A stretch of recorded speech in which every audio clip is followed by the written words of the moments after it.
In the Dream On questline, following Jefferson Peralez and the secret ending, Don't Fear the Reaper, we encounter a mysterious character, one only known as Mr. Blue Eyes, who claims while V is suiting up during the Path of Glory that if successful, he'll gain more than he could ever imagine. Excellent.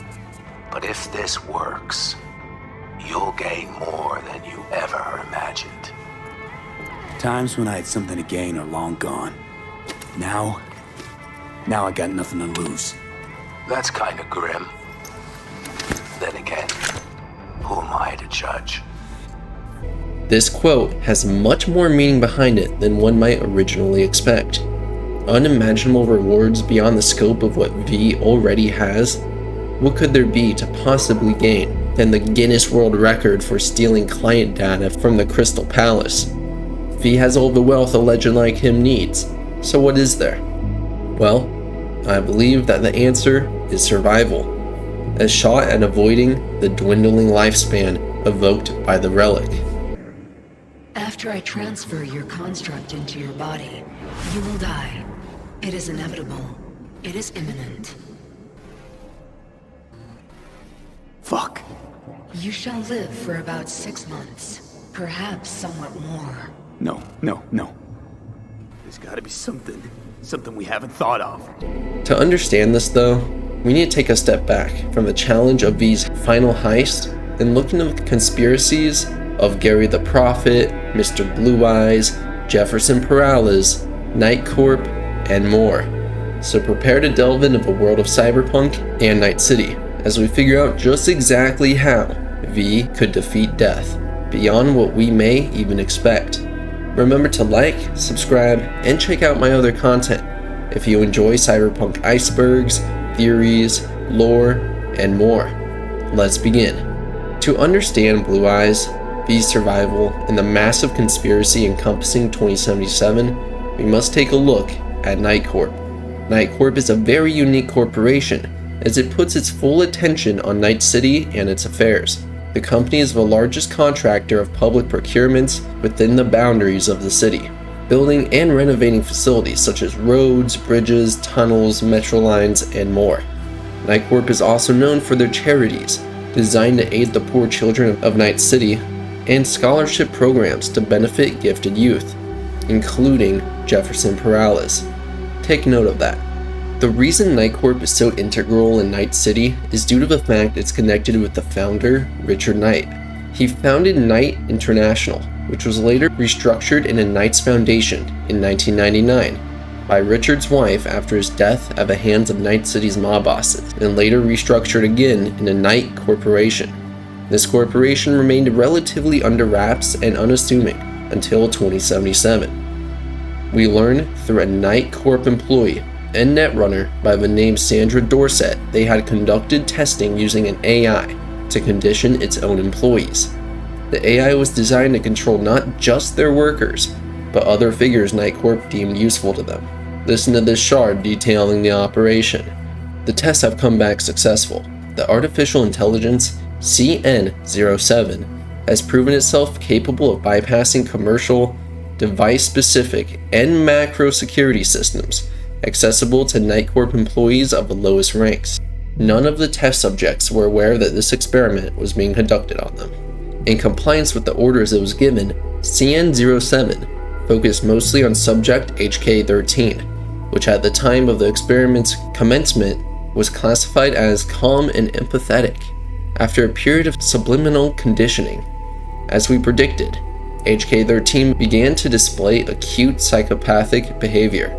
The highlight was a dispute over coffee, during which HK13 strangled one of the colleagues, then jumped out of a 16th floor window of the research facility. We will soon commence the next phase of the procedure and install CN07 on a device of our actual target. Does this all sound familiar? Well, you wouldn't be blamed for thinking of the Peralez Questline, in which V discovers that the mayor candidate Jefferson Peralez has been being brainwashed by his hired security firm. All of it tied into the shadowy organization seemingly held by an even more mysterious figure, Mr. Blue Eyes. Near the end of the questline, V will receive a direct holo, warning from an unknown caller stating that no matter what V tells to Jefferson, nothing will change, and also warning them not to keep meddling in their affairs. The unknown caller will make it clear that they know about V's true nature and goals, referring to the engram problem. Mr. Blue Eyes will be present just across the meeting spot, on a terrace of a building watching over the exchange. This questline would be the only time we visually see and hear from Mr. Blue Eyes beside the Crystal Palace ending. Though, this doesn't necessarily mean that this is all we know about him. Johnny Silverhand can comment that he believes this is all the work of rogue AIs, with an inscrutable goal. So, thoughts? What would you do? Somehow I doubt it's people who are behind this. Find out what the So blockbuster aliens? you get. Very funny. You're too young to remember this, but not so long ago, people talked about rogue AIs prowling cyberspace. So, not aliens. Doesn't matter who. What matters is that guy decided to take up the gauntlet. My man. Which doesn't seem so far off from the truth, seeing as Blue Eyes commonly is used to display a data transfer. With the constant glow, we can infer that there is a constant exchange of data, meaning that it is possible an AI is being broadcasted into this body. The lore in the original Cyberpunk TTRPG even talks about urban legends of blue-eyed people who are rogue AIs that have taken control of human bodies and are secretly manipulating the highest levels of politics and finance, legends that are integral in 2077. You've probably noticed a homeless man in close proximity to Vic's clinic, spreading conspiracy theories to passerbys. His name is Garry the Prophet, and what may originally sound like the ramblings of someone who believes in lizard overlords, there's actually truth sprinkled into these speeches. Hell, he even predicts that Saburo Arasaka is alive, which of course we discover is true in the devil ending as we encounter his engram. Garry even mentions how blue-eyed people live in space and come down to Earth to control politicians, a clear connection being drawn to the urban legends of Cyberpunk Red, the net, and the manipulation of Jefferson. While spouting a theory that nomads are actually werewolves, Garry inadvertently offends two members of the Audicados, forcing V to step in and rescue him. With his life saved, Garry tells V that ever since an accident, he is capable of hearing secret broadcasts due to the radio waves resonating with his brain, which he believes to be aliens. Their radio waves resonate within my brain. Ever since the accident, I've heard their secret broadcasts. I would say that it's relatively apparent that Garry has some sort of implant picking up on these broadcasts, rather than hearing them like some sort of psychosis. It's just his antics, exaggerating these broadcasts to be something they really aren't. He's definitely onto a conspiracy, but it might just be a bit more grounded than he believes. During the quest, The Prophet's Song, he guides V to what he believes to be a meeting for the Lizardmen, though this turns out to be a meeting between Maelstrom and two unidentified corpos. The importance of Maelstrom needs to be pointed out, as they are both a tech and rogue AI obsessed gang. If they're disturbing cybernetics, they make that obvious to you. V is able to recover a data chip from this meeting. Now, when decrypted, presents to us that an unknown plan is set to be executed, going by only the name Project Oracle.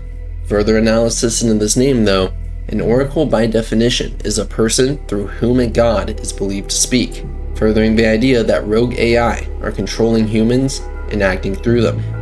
When V returns from the meeting, they learn from one of Garry's supporters that he's been abducted by black-suited people with blue eyes, who took him into an AV and flew away to their mothership. Garry's friends tried asking for help to the NCPD, but the officers simply claimed Garry was sick and let him be taken away. It's unknown who these individuals were, but they were described by Gerald's friend, Sue Glover, to be dressed as corporates and have blue eyes. Afterward, we can even find a niche in the columbarium dedicated to Garry. He knew too much, so they dealt with him. After all this information, it should become relatively obvious that Mr. Blue Eyes, due to his constant transfer of data, must be having some sort of AI consciousness broadcasted into him. As conspiracy theories spread further, Night Corp and its people plan to use this new Project Oracle to remain in control without drawing further attention to themselves. This brainwashing would no longer require the blue eyes that draw suspicion. Despite this plot being integral to Night City and its future, it isn't so much for V. What really matters in relation to V's survival is that Mr. Blue Eyes is able to replicate his situation onto V, meaning that V would be able to broadcast himself through other people's bodies. While you might claim this makes no sense, due to the fact that this system primarily functions for what seems to be AI, I'd argue otherwise, seeing as a majority of the endings, especially Fear the Reaper, Alt Cunningham has already soul-killed V. So, when do we start? Haven't caught on yet, have you? What? What do you mean? Alt's already split us. Once you jacked into Makoshi, she lit you up with Soul Killer. Your output don't fuck around.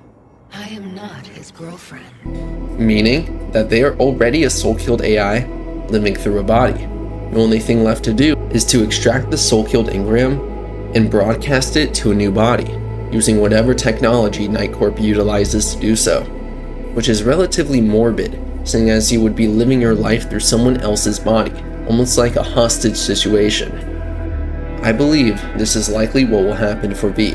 After the completion of the heist, Night Corp will bring V into the fold, presenting him with an opportunity to live forever and have a massive impact on the world around him through the resources and power of Night Corp, acting as an Atom Smasher 2.0. Must just be special, I guess. Ha! Makes you Atom Smasher 2.0, chum. Adam who?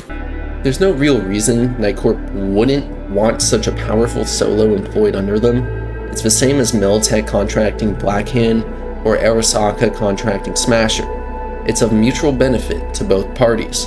So, in summary, if V succeeds in the heist and Mr. Blue Eyes is impressed, Blue Eyes will offer V a contract under Night Corp to further extend his lifespan through their broadcasting method, meaning V would then escape death a second time, and from that point on, be a Night Corp mercenary.